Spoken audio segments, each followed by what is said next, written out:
వేటూరి యువరాజ్య పరిశోధకులు శ్రీ వేటూరి శంకర శాస్త్రి గారు. వేటూరి శంకర శాస్త్రి గారు అంటే వేటూరి ప్రభాకర శాస్త్రి గారు మనకు తప్పకుండా జ్ఞాపకం రావాలి. అలాంటి వేటూరి ప్రభాకర శాస్త్రి గారి సోదరులైనటువంటి శ్రీ శంకర శాస్త్రి గారికి ఈ గ్రంథాన్ని రామారావు గారు, ముత్యాల రాజా గారి ఆస్థాన కవి, ఆస్థాన వైద్యులు, పండితులు, వారికి శ్రీ రామారావు గారి గ్రంథాన్ని అంకితం చేస్తున్నారు. ఆ అంకిత వచనాలను చదివి వారికి అంకితం చేసి తర్వాత దేశంలోని ఆయుర్వేద విద్వాంసులలో అగ్రగణ్యులు, ఆలపత్రాలలో నలుగుతున్న ఎన్నో గ్రంథాలను వెలికి తీసి రచించిన వారు, ఆంధ్ర ఆయుర్వేద సంప్రదాయానికి, చరిత్రకు ఎనలేని సేవ చేసిన వారు, ఈ రంగాల్లో నాకు స్ఫూర్తిని, అభిరుచిని కలిగించిన వారు, వయసు పైబడి వినికిడి చూపు లోపించిన రచనలు సాగించిన వారు, నాకు గురుతుల్యులు, పాదస్మరణీయులు, ఆయుర్వేద మహోపాధ్యాయ విషగ్రత్న శ్రీ వేటూరి శంకర శాస్త్రి గారి జీవ స్మృతికి నా ఈ చిన్న కృతిని సమర్పిస్తున్నాను.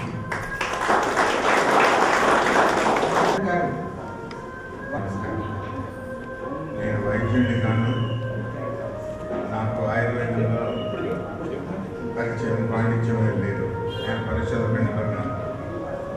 రామారావు గారి మా నాయన గారి మీద ఉన్న గురుతుల్య భావం, అభిమానంతో మా నాయనగారికి సమర్పిస్తున్నట్టుగా భావించినందుకు అది వారి సంస్కారానికి ఒక తాకండి. మా నాయనగారు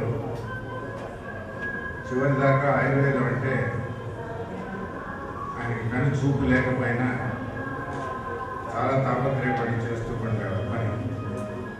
దానికి రామారావు గారు చాలా తోడ్పడాలి.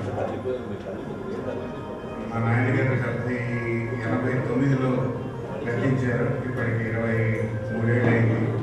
అయినా వారిని జ్ఞాపకం పెట్టుకుని రామారావు గారు ఈ సభ ఏర్పాటు చేసినందుకు, పిలిచినందుకు ఇది వారి సంస్కారానికి ఒక తాకండి. అందరికీ నమస్కారం.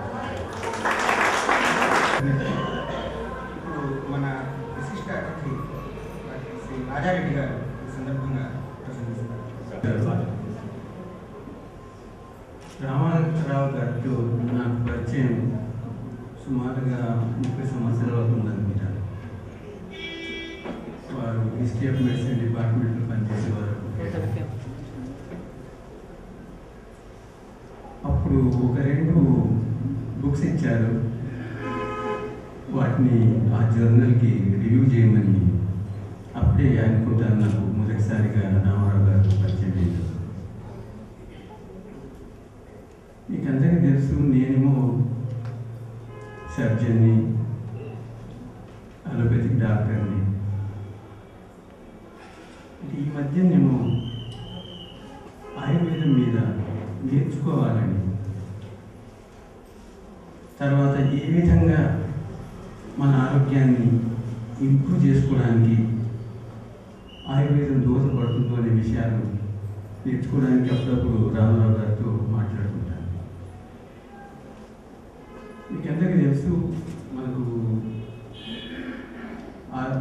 ఇండిపెండెన్స్ వచ్చినప్పుడు life expectancy Indians was only 33 years. ఇప్పుడేమో 65 years కి చాలా సంతోషం.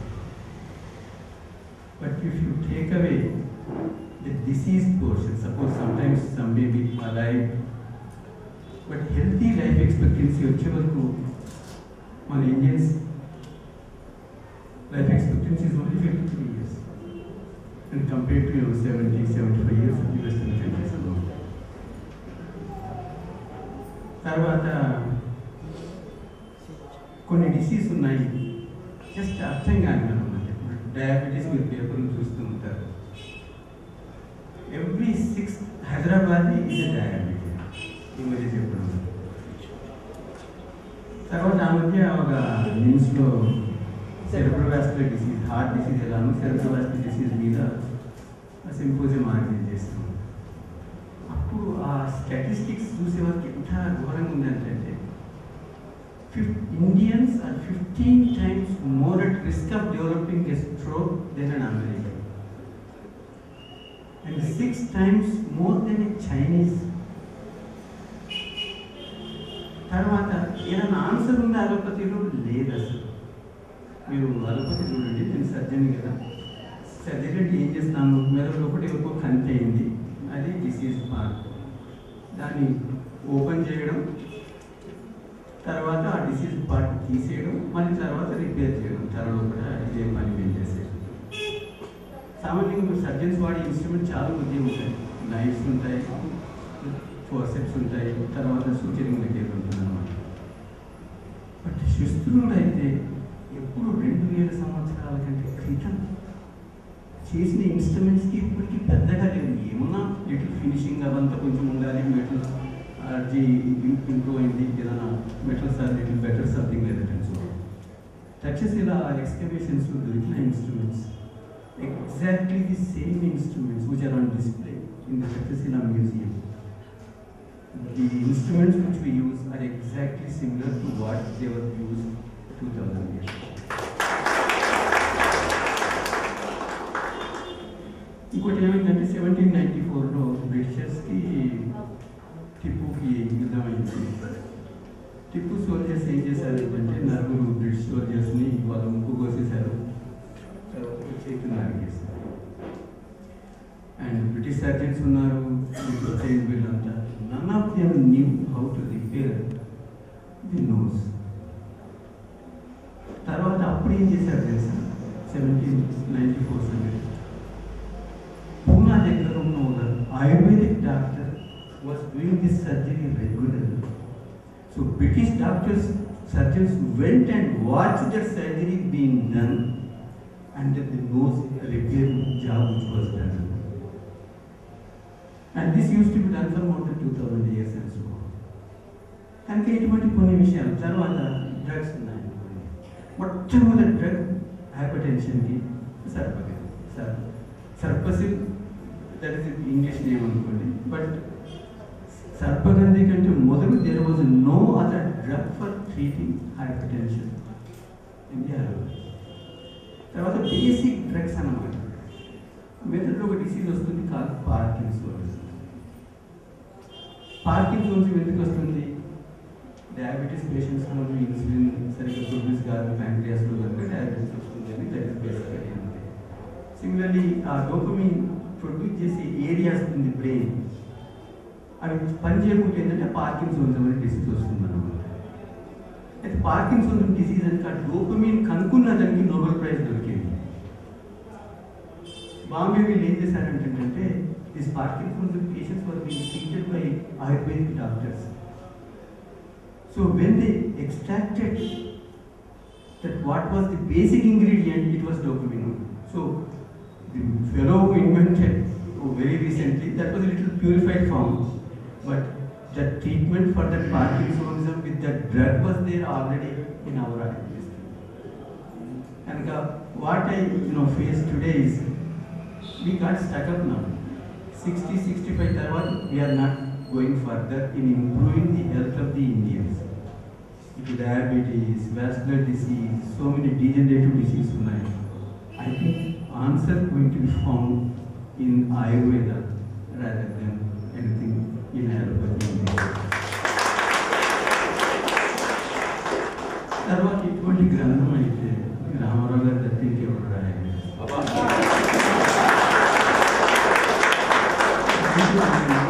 Water, food, everything is everything which we eat and so on. నేను ఫ్లోరోసిస్ విషయం కొన్ని పరిశోధన చేశాను. నీరు ఎంత ముఖ్యమో, ఆహారం ఎంత ముఖ్యమో ఒక 2 ఉదాహరణలు చెప్తాను. మీకు అందరికీ తెలుసు ఫ్లోరోసిస్ డిసీజ్ ఉండేది, బట్ ఫస్ట్ టైం డయాగ్నోజ్ అయింది ఇక్కడ 1937 ప్రకాశం. అక్కడ ఎంత 1 to 3 ppm కంటే ఎక్కువ లేదు ఫ్లోరైడ్, బట్ డిసీజ్ దేర్. అమెరికాలో మిడ్లాండ్, నా కొడుకు అక్కడికి పనిచేస్తారు యూనివర్సిటీ, ఆ ఊరిలో అంతకంటే 3 రెట్లు ఉంది. 3 రెట్లు ఉన్న వారికి ఎవరికి ఫ్లోరోసిస్ లేదు అక్కడ. ఎందుకు లేదు అంటే only thing is that diet. A good diet ఉంటే ఈవెన్ యూ కెన్ మెనీ డిసీజెస్తో యూ కెన్ గివ్ నాట్. ఎట్లా అంటే well nourished cancer patient lives longer than malnourished cancer patient. Well-nourished HIV patient lives longer. Well-nourished patient with even tuberculosis lives longer. And ఈ బుక్లో చూడండి ఎంత బ్రహ్మాండం ఉన్నాయి చెప్పిన నీరు ఉందని. ఆ నీరు విషయం కూడా వన్ ఆఫ్ ఎగ్జాంపుల్ చెప్తాను. ఎందుకు ఫ్లోరోసిస్ పెడతాము? ఎప్పుడైతే 1974లో అప్పుడు ఫ్లోరోసిస్ ఎంత ఉంది? Only 25-30 million Indians are affected. ఇప్పుడు ఎంతమంది ఎఫెక్టెడ్? 66 million. అప్పుడు ఓన్లీ 50 డిస్ట్రిక్ట్స్ వర్ ఎఫెక్టెడ్. ఇప్పుడు 275 డిస్ట్రిక్ట్స్ ఎఫెక్టెడ్. ఏం భేదం ఏం జరిగింది అంటే ఆ రోజుల్లో మనం ఏం చేసామో అందరం చెరువు మీద తాగేవాళ్ళం, లేకుంటే బోర్వెల్స్ వచ్చేవరకు ఏమైంది? Fluoride level has gone up and that is responsible for the increase in the incidence of fluorosis. కనుక ఆ నీరు ఉండదు. ఆ బుక్ చదువుతా ఉంటే వర్షపు నీరు దాని క్వాలిటీస్ ఏంటివి, తర్వాత బావుడు నీరు క్వాలిటీస్ ఏంటివి, ప్రతి చిన్న విషయం ఉందన్నమాట. కనుక అందరికీ మనందరికీ ఇటువంటి బ్రహ్మాండమైన పుస్తకం ఇచ్చినందుకు రామారావు గారికి ధన్యవాదాలు. అండ్ ఈ ఫంక్షన్ పార్టిసిపేట్ చేయడానికి బాగా చాలా సంతోషంగా ఉంది.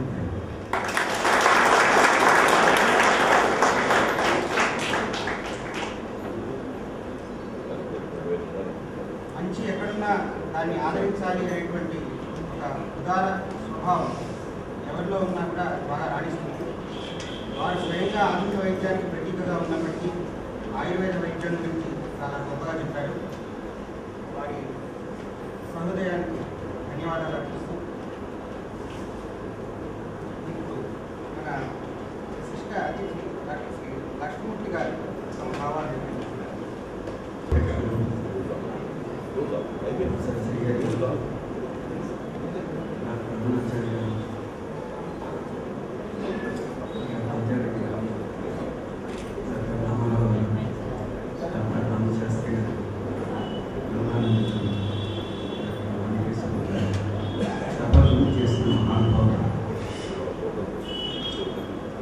నేను యూనివర్సిటీలో 40 సంవత్సరాలు సుదీర్ఘంగా రోజు క్లాస్లో పాఠాలు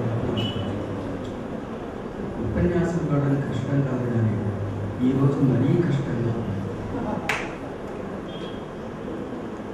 ఈ సభకు ఈ శ్రీహరి గారు అప్పుడే చెప్పారు, అది ఆదేశంగా భావించారు. రామారావు గారు నాకు గురువు. నేను ఈ జీవితంలో ఈరోజు ఇట్లా ఉన్నానంటే దానికి రామారావు గారే కారణం. నేను వారిని గురించి మాట్లాడాను, ఇక్కడికి వచ్చాను, వారిని గురించి తర్వాత చెప్తాను. శ్రీహరి గారు మాట్లాడుతూ చాలా విషయాలు చెప్పారు.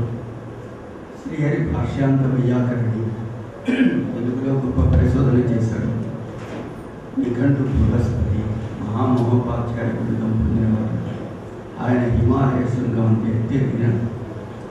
అప్పటికీ నేను గుర్తున్నాను. నేను ఎప్పుడో 2 మార్కింగ్ గ్రామర్లో 2 ఎక్సర్సైజ్ చెప్తే ఇంకా గుర్తుంది అంటే ఆయన ఎంత సౌకర్యుడై ఉన్నారు.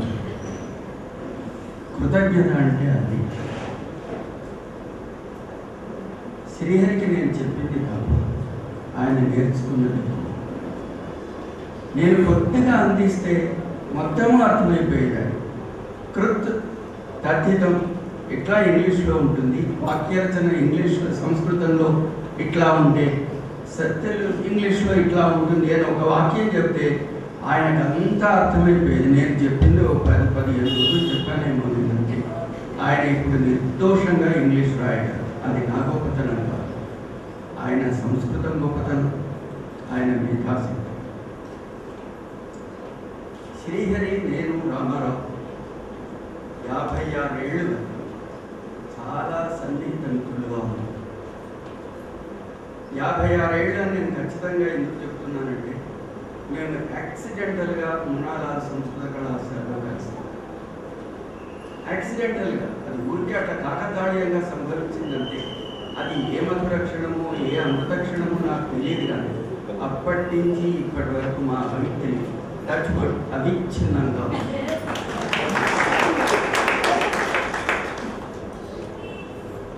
శ్రీహరి గారు చాలా గొప్ప పండితులు. వారిని గురించి నేను చెప్పవలసింది రమణాచార్య గారు ఆయన పుణ్యముల రాశి. వారికి నాకు బాదరాయణ సంబంధం. నేను కాకతీయ యూనివర్సిటీలో ఇంగ్లీష్ డిపార్ట్మెంట్లో పనిచేస్తుంటే రమణాచార్య గారు అక్కడ కెమిస్ట్రీ లెక్చరర్గా చిన్నవారనిపించారు. వారు కాకతీయ యూనివర్సిటీలో కెమిస్ట్రీ లెక్చరర్గా ఉండేవారు. కొన్నాళ్ళే ఉన్నారు, తర్వాత అడ్మినిస్ట్రేషన్లో పోయారు. ఆయన పుణ్యరాశిని ఎందుకన్నారంటే కలియుగంలో ప్రథమ పాదంలో అంతటి ఉన్నతోద్యోగం చేసి మత్స లేకుండా రిటైర్ అయినారంటే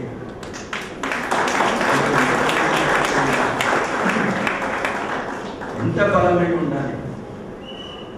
ఆయన కెమిస్ట్రీలో డాక్టరేట్ చేయవచ్చు, కానీ వారి సంస్కార బలం ఎంత గొప్పదంటే మళ్ళీ బిఏ రాశారు తెలుగు, మళ్ళీ ఎంఏ తెలుగు రాశారు, పిహెచ్డీ చేసి తన అభిమానం అంతా చూపించారు. ప్రత్యేకత్వం మీద వారికి లేని వారి ఎన్ని ఉన్నత పదవులు అధిష్ఠించారు, ఏం చేశారు, వారి వాళ్ళకి ఆంధ్రదేశంలో ఉన్న ప్రతి అక్షరాస్యుడికి తెలుసు. నేను దాని గురించి చెప్పాల్సిన అవసరం లేదు.